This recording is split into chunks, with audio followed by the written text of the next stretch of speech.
ಕಾಂಗ್ರೆಸ್ ಸರ್ಕಾರ ಅಧಿಕಾರಕ್ಕೆ ಬರೋದಕ್ಕೆ ಒಂದು ಮೇಜರ್ ಫ್ಯಾಕ್ಟರ್ ಆಗಿದ್ದು ಅವರು ಕೊಟ್ಟಂತಹ ಗ್ಯಾರಂಟಿ ಯೋಜನೆಗಳು. ಮ್ಯಾನಿಫೆಸ್ಟೋನಲ್ಲಿ 5 ಗ್ಯಾರಂಟಿಗಳನ್ನು ಕೊಟ್ಟಿದ್ರಲ್ಲ, ಈಗ ಅವು ಬಿಸಿ ತುಪ್ಪವಾಗಿ ಪರಿಣಮಿಸ್ತಾ ಇದೆ.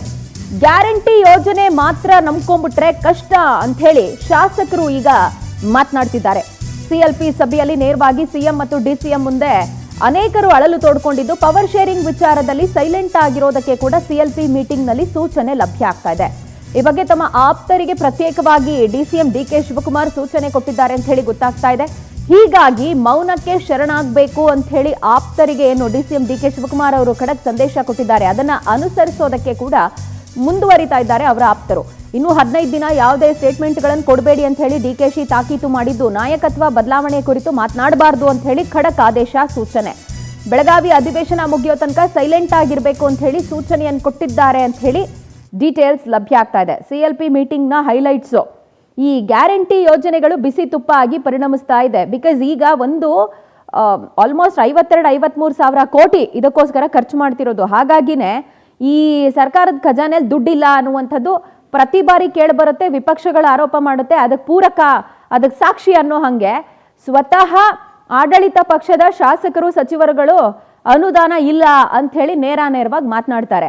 ಆ್ಯಂಡ್ ಇದರ ಜೊತೆಗೇನೆ ಈಗಾಗಲೇ ಹೈಕಮಾಂಡ್ ಇಂದ ಒಂದು ಸೂಚನೆ ಬಂದಿದೆಯಲ್ಲ, ಸರ್ಕಾರಕ್ಕೆ ಮುಜುಗರ ತರಬಾರ್ದು, ಪವರ್ ಶೇರಿಂಗ್ ವಿಚಾರ ಇಟ್ಕೊಂಡು, ಹಾಗಾಗಿ ಇಬ್ರು ನಾಯಕರು ಸಿಎಂ ಮತ್ತು ಡಿಸಿಎಂ ಒಟ್ಟಿಗೆ ಇದ್ದೀವಿ ಅನ್ನುವಂಥ ಸಂದೇಶ ರವಾನೆ ಮಾಡಬೇಕು ಅಂತ ಹೇಳಿ ಹೇಳಲಾಗಿದೆಯಲ್ಲ, ಅದನ್ನ ಹಾಗೇ ಕಂಟಿನ್ಯೂ ಮಾಡೋದು, ಅದೇ ನಿಯಮವನ್ನ ಅನುಸರಿಸುವಂತಹ ರೀತಿಯಲ್ಲಿ ಎಲ್ಲರ ವರ್ತನೆ ಇರಬೇಕು ಅಂತ ಹೇಳಿ ಕೆಪಿಸಿಸಿ ಅಧ್ಯಕ್ಷರೂ ಆಗಿರುವ ಉಪಮುಖ್ಯಮಂತ್ರಿಗಳು ಎಲ್ಲ ಶಾಸಕರಿಗೆ ಸೂಚನೆ ಕೊಟ್ಟಿದ್ದಾರೆ. ಮೋಸ್ಟ್ ಇಂಪಾರ್ಟೆಂಟ್ಲಿ ಅವರ ಪರವಾಗಿ ಮಾತನಾಡುವಂತಹ, ಅವರ ಬಣದಲ್ಲಿ ಗುರುತಿಸಿಕೊಂಡಿರುವಂತಹ ಶಾಸಕರಿಗೆ ಅಂತ ಹೇಳಿ ಗೊತ್ತಾಗ್ತಾ ಇದೆ. ಸೊ ಅದರಂತೆ ಈಗ ನೆಕ್ಸ್ಟ್ 15 ಡೇಸ್ ಹಾಗಾದ್ರೆ ಯಾರು ಯಾವ ಸ್ಟೇಟ್ಮೆಂಟು ಕೊಡೋದಿಲ್ವಾ ಅನ್ನೋದು ಕುತೂಹಲಕಾರಿ. ಬಿಕಾಸ್ ಈಗಾಗಲೇ ಇಬ್ರು ನಾಯಕರು ಹೈಕಮಾಂಡ್ ಹೇಳ್ದಂಗೆ ನಾವು ಕೇಳ್ತೀವಿ ಅಂತ ಹೇಳಿದ್ರು ಕೂಡ ಖುದ್ದು ಮುಖ್ಯಮಂತ್ರಿಗಳ ಪುತ್ರನೇ ಈ ವಿಚಾರವನ್ನ ಮುನ್ನೆಲೆಗೆ ತಗೊಂಡು ಬರ್ತಾರೆ. 5 ವರ್ಷನೂ ಸಿದ್ದರಾಮಯ್ಯನವರೇ ಸಿಎಂ ಅನ್ನುವಂಥ ಮಾತನ್ನ ಆಡ್ತಾರೆ. ಸೊ ಹಾಗಾಗಿ 15 ದಿನ ಸೆಷನ್ ಮುಗಿಯೋವರೆಗೂ ಯಾರು ಯಾವ ಸ್ಟೇಟ್ಮೆಂಟ್ ಕೊಡೋದಿಲ್ವಾ ಅನ್ನುವಂಥದ್ದು ಪ್ರಶ್ನೆ.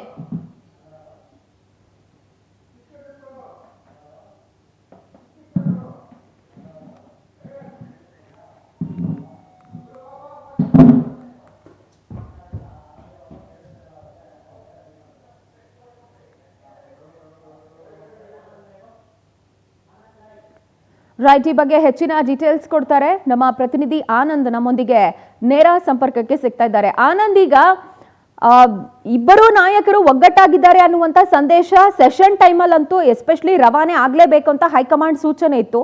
ಬಟ್ ಸ್ಟಿಲ್ ಸೆಷನ್ ಆರಂಭ ಆದ್ರೂ ವ್ಯತಿರಿಕ್ತವಾದಂತಹ ಹೇಳಿಕೆಗಳು ಬರ್ತಾನೆ ಇದೆ. ಹಾಗಾಗಿ ಸಿಎಲ್ಪಿ ಮೀಟಿಂಗ್ ನಲ್ಲಿ ಇಂಥದ್ದೊಂದು ಖಡಕ್ ಸಂದೇಶವನ್ನ ಡಿಕೆ ಶಿವಕುಮಾರ್ ರವಾನೆ ಮಾಡಿದ್ರ, ಅಂಡ್ ಅವರ ಈ ಮಾತನ್ನ ಎಷ್ಟರ ಮಟ್ಟಿಗೆ ಶಾಸಕರು ಅನುಸರಿಸ್ತಾರೆ ಅನ್ನೋದು ಪ್ರಶ್ನೆ.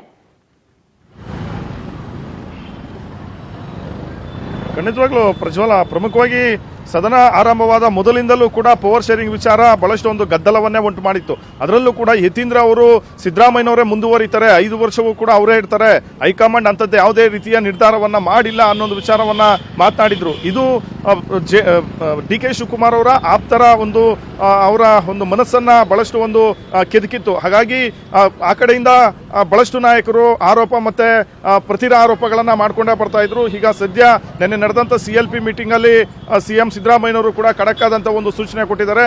ಯಾರು ಈ ಬಗ್ಗೆ ಮಾತನಾಡಬಾರದು, ಏನಿದ್ರು ಕೂಡ ಬಿಜೆಪಿ ನಾಯಕರ ಆರೋಪಗಳಿಗೆ ತಿರುಗೇಟನ್ನು ಕೊಡಬೇಕು ಅಂತ ಮಾತ್ರ ಒಂದು ಸಂದೇಶವನ್ನ ಕೊಟ್ಟಿದ್ರು. ಮತ್ತೆ ಅದಕ್ಕಿಂತ ಮುಂಚೆ ನಿನ್ನೆಯೇ ಡಿ ಕೆ ಶಿವಕುಮಾರ್ ಅವರು ತಮ್ಮ ಆಪ್ತ ಬಳಗದ ಶಾಸಕರಿಗೆ ಒಂದು ಸಂದೇಶವನ್ನ ಕೊಟ್ಟಿದ್ದಾರೆ.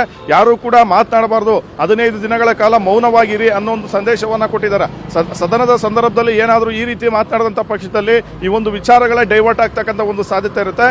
ಜೊತೆಗೆ ವಿಪಕ್ಷಗಳ ಮುಂದೆ ಮುಜುಗರಕ್ಕೂ ಕೂಡ ಒಳಗಾಗಬೇಕಾಗುತ್ತೆ. ಈ ಹಿನ್ನೆಲೆಯಲ್ಲಿ ಡಿಸಿಎಂ ಡಿ ಕೆ ಶಿವಕುಮಾರ್ ಅವರು ಕೂಡ ತಮ್ಮ ಆಪ್ತ ಶಾಸಕರಿಗೆ ಒಂದು ಸೂಚನೆಯನ್ನ ಖಡಕ್ಕಾಗಿ ಕೊಟ್ಟಿದ್ರು, ಯಾರು ಕೂಡ ಮಾತನಾಡಬಾರದು ಅಂತ.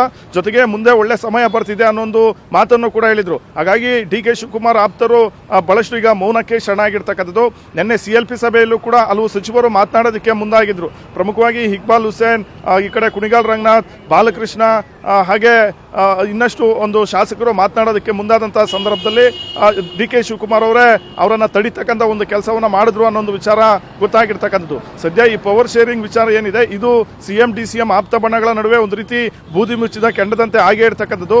ಸದನದವರೆಗೂ ಸದನ ಮುಗಿಯುವವರೆಗೂ ಕೂಡ ಒಂದು ರೀತಿ ಮೌನಕ್ಕೆ ಶರಣಾಗಬೇಕು ಅಂತ ಎರಡೂ ಬಣದ ನಾಯಕರಿಗೆ ಸಿಎಂ ಮತ್ತೆ DCM ಒಂದು ಎಚ್ಚರಿಕೆಯನ್ನು ಕೂಡ ಕೊಟ್ಟಿದ್ದಾರೆ. ಆದರೆ ಈ ಅಧಿವೇಶನ ಮುಗಿದ ಬಳಿಕ ಯಾವ ಒಂದು ಸ್ವರೂಪವನ್ನು ಪಡೆದುಕೊಳ್ಳುತ್ತೋ ಕಾದು ನೋಡಬೇಕಾಗುತ್ತೆ ಪ್ರಜ್ವಲ. ಆನಂದ್, ಥ್ಯಾಂಕ್ ಯು ತಬಲ ಡೀಟೇಲ್ಸ್ಗೆ.